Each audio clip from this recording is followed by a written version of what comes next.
ಒಂದ್ ಕಡೆ middle East ನ ರಿಚೆಸ್ಟ್ ಕಂಟ್ರಿ ಸೌದಿ ಅರೇಬಿಯಾ, ಇನ್ನೊಂದ್ ಕಡೆ ಯುರೋಪ್ ಮತ್ತೆ ಏಷ್ಯಾ ಬಾರ್ಡರ್ ಅಲ್ಲಿರೋ ಚಿಕ್ಕ ಕಂಟ್ರಿ ಅರ್ಮೇನಿಯಾ.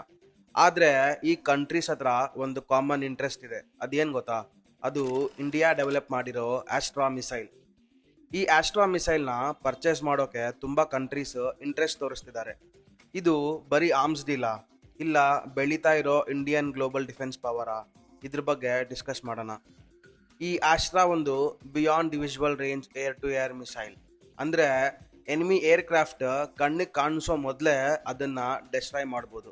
ಇದನ್ನ DRDO ಡಿಸೈನ್ ಮತ್ತೆ ಡೆವಲಪ್ ಮಾಡಿದೆ. ಹಾಗೇನೆ ಭಾರತ್ ಡೈನಾಮಿಕ್ಸ್ ಲಿಮಿಟೆಡ್ BDL ಇದನ್ನ ಮ್ಯಾನುಫ್ಯಾಕ್ಚರ್ ಮಾಡುತ್ತೆ.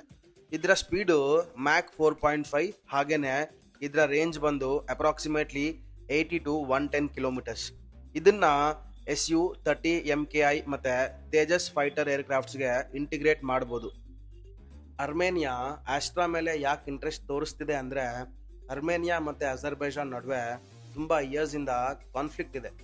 ಅರ್ಮೇನಿಯಾ ರಷ್ಯಾ ಮೇಲೆ ಡಿಫೆನ್ಸ್ ಸಿಸ್ಟಮ್ಸ್ಗೆ ತುಂಬಾನೇ ಡಿಪೆಂಡ್ ಆಗಿದೆ. ಕರೆಂಟ್ ಸಿಚುವೇಶನ್ ಅಲ್ಲಿ ಒಂದೇ ಒಂದು ಡಿಫೆನ್ಸ್ ಪಾರ್ಟ್ನರ್ ಮೇಲೆ ಡಿಪೆಂಡ್ ಆಗೋದು ಫೂಲಿಶ್ನೆಸ್. ಹಾಗೇನೆ ಮಾಡರ್ನ್ ಏರ್ ವಾರ್ಗೆ ಅಡ್ವಾನ್ಸ್ಡ್ ಮಿಸೈಲ್ಸ್ ಬೇಕು ಮತ್ತೆ ರಿಲಯಬಲ್ ಡಿಫೆನ್ಸ್ ಪಾರ್ಟ್ನರ್ ಇರಬೇಕು. ಇದನ್ನ ಅರ್ಮೇನಿಯಾ ಅರ್ಥ ಮಾಡ್ಕೊಂಡಿದೆ. ಆಲ್ರೆಡಿ ಅರ್ಮೇನಿಯಾ ಇಂಡಿಯಾ ಇಂದ Pinaka systems, Swathi radar system, ಹಾಗೇನೆ ATAGS ಅಂದ್ರೆ advanced towed artillery gun system ಇದನ್ನ ಪರ್ಚೇಸ್ ಮಾಡಿದೆ. ಓಕೆ, ಅರ್ಮೇನಿಯಾ ಬಾರ್ಡರ್ ಅಲ್ಲಿ ಕಾನ್ಫ್ಲಿಕ್ಟ್ ಸಿಚುವೇಶನ್ಸ್ ಇದೆ, ಸೊ ಅದಕ್ಕೆ ಡಿಫೆನ್ಸ್ ಸಿಸ್ಟಮ್ಸ್ ಬೇಕು. ಬಟ್ ಸೌದಿಗೆ ಏನಕ್ಕೆ ಇಂಟ್ರೆಸ್ಟ್? ಸೌದಿ ಯಾವುದೇ ಕಾನ್ಫ್ಲಿಕ್ಟ್ ಅಲ್ಲೂ ಇಲ್ಲ ಅಲ್ಲ.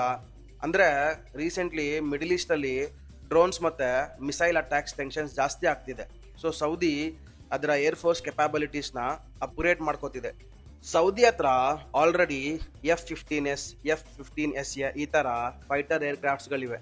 ಕೆಲವು ನ್ಯೂಸ್ ಆರ್ಟಿಕಲ್ಸ್ ಪ್ರಕಾರ ಆಸ್ಟ್ರಾ ಮಿಸೈಲ್ನ ಅವ್ರ ಹತ್ರ ಇರೋ ಫೈಟರ್ ಏರ್ಕ್ರಾಫ್ಟ್ಸ್ಗೆ ಇಂಟಿಗ್ರೇಟ್ ಮಾಡೋದ್ರ ಬಗ್ಗೆ ಡಿಸ್ಕಷನ್ಸ್ ಆಗ್ತಿವೆ. ಆದ್ರೆ ಫೈನಲ್ ಪ್ರೊಕ್ಯೂರ್ಮೆಂಟ್ ಅಗ್ರಿಮೆಂಟ್ ಬಗ್ಗೆ ಇನ್ನೂ ಯಾವುದೇ ಅಫಿಷಿಯಲ್ ಅನೌನ್ಸ್ಮೆಂಟ್ಸ್ ಆಗಿಲ್ಲ. ಈ ಡೆವಲಪ್ಮೆಂಟ್ಸ್ ಇಂದ ಇಂಡಿಯಾಗೆ ಬೆನಿಫಿಟ್ ಏನಂದ್ರೆ, ಡಿಫೆನ್ಸ್ ಎಕ್ಸ್ಪೋರ್ಟ್ನ ಜಾಸ್ತಿ ಮಾಡ್ಬೋದು. ಮೇಕ್ ಇನ್ ಇಂಡಿಯಾ ಇನಿಷಿಯೇಟಿವ್ಗೆ ಗ್ಲೋಬಲ್ ರೆಕಗ್ನಿಷನ್ ಸಿಗುತ್ತೆ. ಫಾರಿನ್ ಎಕ್ಸ್ಚೇಂಜ್ ಅರ್ನಿಂಗ್ಸ್ ಜಾಸ್ತಿ ಆಗುತ್ತೆ.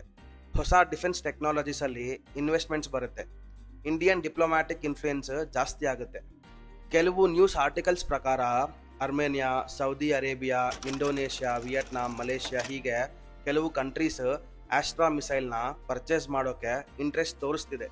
ಇಂಡಿಯಾ ಏನಾದರೂ ಮಿಸೈಲ್ಸ್, ಡಿಫೆನ್ಸ್ ಸಿಸ್ಟಮ್ಸ್ನ ಜಾಸ್ತಿ ಕಂಟ್ರೀಸ್ಗೆ ಎಕ್ಸ್ಪೋರ್ಟ್ ಮಾಡಿದ್ರೆ ಇಂಡಿಯಾ ಡಿಫೆನ್ಸ್ ಸಿಸ್ಟಮ್ಸ್ನ ಎಕ್ಸ್ಪೋರ್ಟ್ ಮಾಡೋ ಮೇಜರ್ ಕಂಟ್ರಿ ಆಗುತ್ತೆ.